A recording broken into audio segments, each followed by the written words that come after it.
The Sports Source is brought to you by Fast Frame. Turn your memorabilia into a work of art.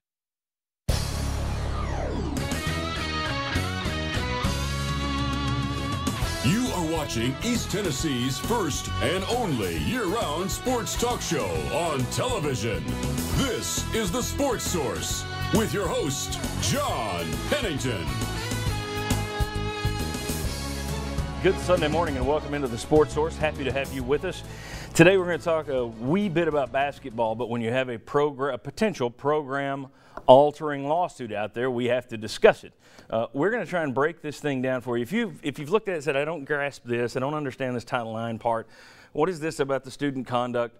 We're going to give you all that. When you leave here after an hour, you're going to say, okay, I know more than I did, plus some new information that I've gotten from talking to folks.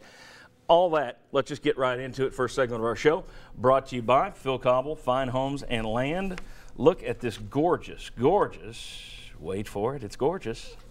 I'm promising you this thing's gorgeous. Look at that, it's so gorgeous you had to do the reveal. It's kind of like a magician's trick. Phil Cobble, Fine Homes and Land. Look at this, 6 bedrooms, 4.5 baths, new gourmet kitchen, 5,200 square feet on Fox Den's scenic 7th fairway. Chuck Cavaleris is already drooling, and it's only mid-500s, Chuck. Perfect for one of us to buy here with the money I pay you guys.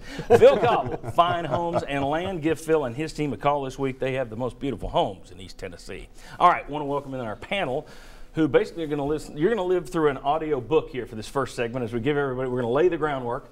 But we have Bob Hodge, Mike Strange, Josh Ward, Chuck Cavaleris. Let's reset the table for everyone out there, all right?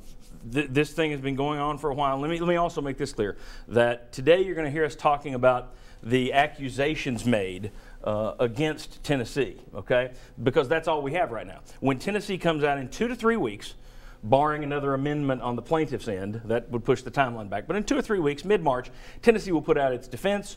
When that defense comes out, then we'll go through that and break that down. But right now, to reset the table, and we'll take another poll at the end of this to see if minds have changed, who here's in the favor of settling the case now, if you can? Okay. And that means Chuck Cavaleris down there is for fighting it, much like John Adams, the News Sentinel. Jimmy Hyams was here a few weeks ago. He's for fighting it. A lot of people out there for fighting it. So we've got a good difference of opinions here. Today, we are going to be talking, as I said, we are going to be talking mostly about the lawsuit facing Tennessee. And since we're talking law, I'm going to be reading off of paper a lot, reading off a teleprompter a lot, so as not to slip and get something wrong. I want to try and say allegedly every chance I get. Had a number of developments this week, and our plan is to break down the plaintiff's case, what's strong, what's not about that. And then, as I said, in 2 or 3 weeks, when UT files its response, we'll look at their side, what's strong and what's not regards to the defense. First, as I said, we've reset the table here with the guys. Chuck's the only one that says fight it at this moment, but we'll see how it goes from there. Speaking to people close to the situation, it sounds like UT is absolutely in Chuck's corner, full speed ahead on fighting it, but they're not going to tell anybody that they were considering settling it. They don't want that leaking. Here's the deal. The problem is fighting it could take 2 to 3 years. If you're tired of this already, buckle down for 36 months. Anything under 2 years, I'm told, would be a surprise to some of the folks over on campus. That's a lot of billable hours, folks. So if UT had a chance to ever settle this thing before it all got out, I hope they should have jumped at it, in my opinion. If one of these lawyers came and said, we're going to do this, and a lot of times they do. I don't know if they did in this case, but if they did, Tennessee should have settled early. Let's try to explain the major gist of this case, though. Tennessee is being sued by 8 plaintiffs. That's 2 more who joined this week. It was 6. And they claim that the UT administration has run afoul of Title IX in the area of investigating sexual assaults on campus, in this case with regards to athletes.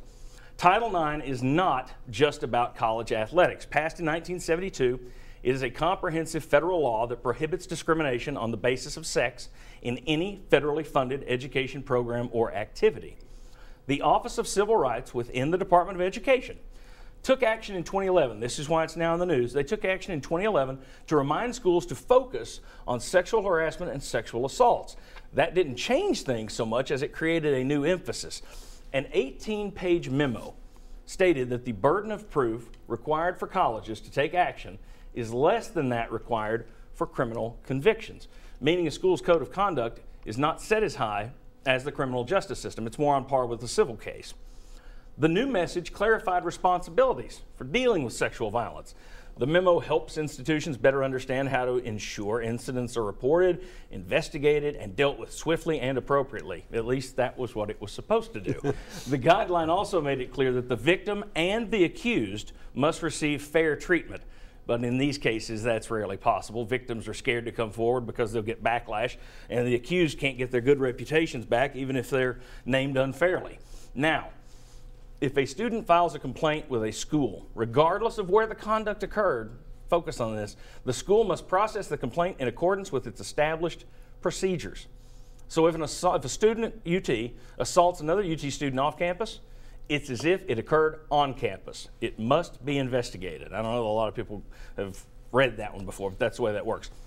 According to UT student conduct codes, the standard for a student to be found guilty is preponderance of evidence. That means the case is based on whether the evidence shows that it is more likely than not that a violation occurred. The student is presumed innocent and the burden of proof rests on the university. A student charged with a code of conduct violation has 3 options. And as you read them, I'm going to get a gulp of water. Refreshing. Now you know why I don't do audiobooks. First option is an administrative hearing in which the student accepts responsibility and the recommended sanction. All right. The second option is a student disciplinary board hearing. In this case, the student disagrees with the allegation or the recommended sanction, and 3 to 7 students from the student disciplinary board hear the case and decide on it. There is a third option, and this is the key part of Tennessee's lawsuit. Third option is an Administrative Procedures Act hearing. If the recommended sanction is suspension or permanent dismissal, a student will choose this route in which an administrative law judge presides over a hearing. That lawsuit against Tennessee right now alleges that the UT administration steers student athletes in this direction because it takes more time to get through. The judge is one of Jimmy Cheek's choosing, and when faced with a long delay and questions from attorneys, many alleged victims drop their case. Now, 2 things. First, once the first person did this, I don't think the UT administration would need to steer anyone. If you're accused of something and you know this path works best, you take that path. Second of all, when you look at this country, an accuser has a right to, the accuser can make any case they want, but the accused has a right to defend himself or herself. So when you look at this idea that this is a third option and we don't like this third option, too bad, it's the option. So I understand why Tennessee's athletes or Tennessee students at all go to that third option. It makes sense. All right, back to Title IX. Why did the Department of Education and the Office of Civil Rights tweak the game in 2011? Why make this change? Because according to InsideHigherEd.com, even though acts of sexual violence are vastly underreported, data shows that nearly 20% of college women and 6% of college men will be victims of attempted or actual sexual assault as students. That's according to one estimate. 1 in 5 females. So who's not for preventing that? The goal is a great one. It's a terrific goal. But the attempt to reach it has been very messy. Schools simply weren't prepared to act as investigative bodies, and currently more than 100 schools are under investigation by the Department of Education's Office of Civil Rights for possible violations. Among those investigated, you see there, Virginia, SMU, Vandy, Penn State, Ohio State, Michigan State, Harvard, USC, Florida State, and Baylor.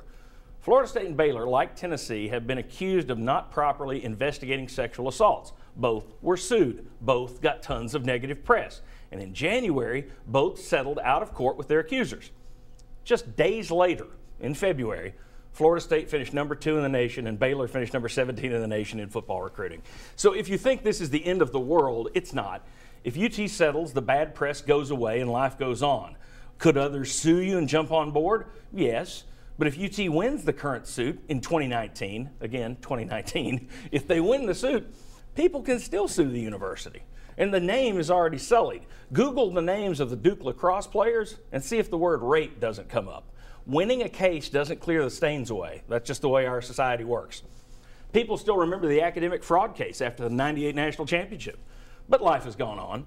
In this case, UT would have to settle with 8 plaintiffs instead of 1. But to make this all go away, I still think it would be worth it because A, Tennessee could fight for 3 years, spend millions in legal fees, and still lose. That'd be worse than a settlement.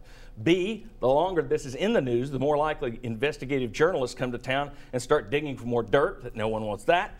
C, the A.J. Johnson, Michael Williams trials this summer could hurt Tennessee. If either or both lose their rape trials, that will give 7 plaintiffs a stronger argument that their cases should have been investigated better too. D, who knows what information will come out of those trials. Dre Bowles will be a witness in both.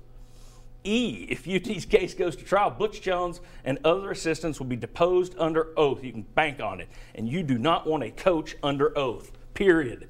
Depending on the leniency of the judge, the plaintiff's attorney could ask all manner of embarrassing or dangerous questions that are tangentially related to the case. Coach Jones, have you ever known of a player getting paid? What is that? Well, hey, it goes to the credibility of the witness, Your Honor. You don't want that stuff on the record. Finally, there are multiple accusations in this lawsuit, but this is not a criminal case. Like a sexual assault case on campus, it's the preponderance of evidence that is the standard. The plaintiffs won't need to prove all of their case, just 51% of it. All right, now you know the nuts and bolts of this whole situation. When we come back, we're going to break it down in detail, give you different accusations, look at them, Bowles and Jones, when we come back on the Sports Source.